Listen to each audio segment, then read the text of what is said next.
চল চল চল, এখানেই নামা যাক। ভূমিতে নামো জাদু গালিচা। ওহ, নানা জায়গায় ঘুরে কতদিন কেটে গেল বল। এই জাদু, তোর জাদু আয়নায় একজনকে খুব দেখতে ইচ্ছে করছে। কাকে রে?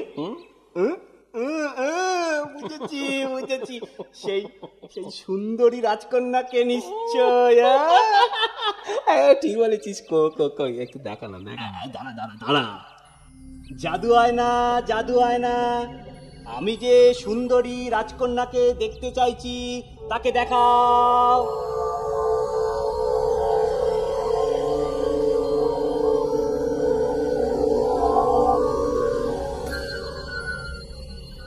এ কি, রাজকন্যা অসুস্থ? আপনি কি কোনো আশাই দেখছেন না?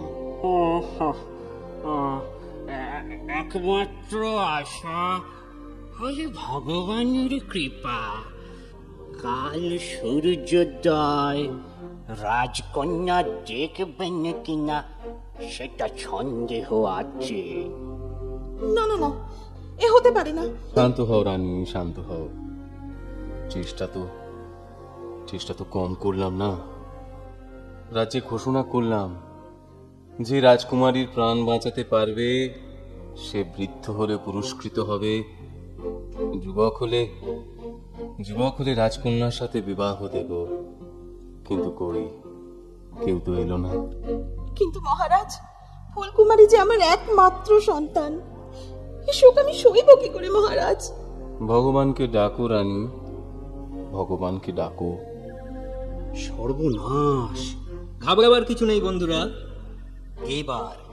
এবার আমার জাদু লেবু কাজে দেবে। ঠিক কথা, আর দেরি নয়। জাদু গালিচা চেপে চল, চল জাদু। চলো জাদু গালিচা, রাজপ্রাসাদে চলো।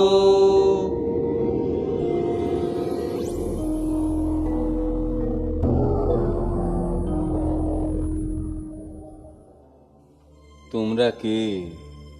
মহারাজ, আমাদের পরিচয় পরে জানাবো। এখন শীঘ্র আমাদের রাজকন্যা ফুলকুমারী শয়নকক্ষে নিয়ে চলুন।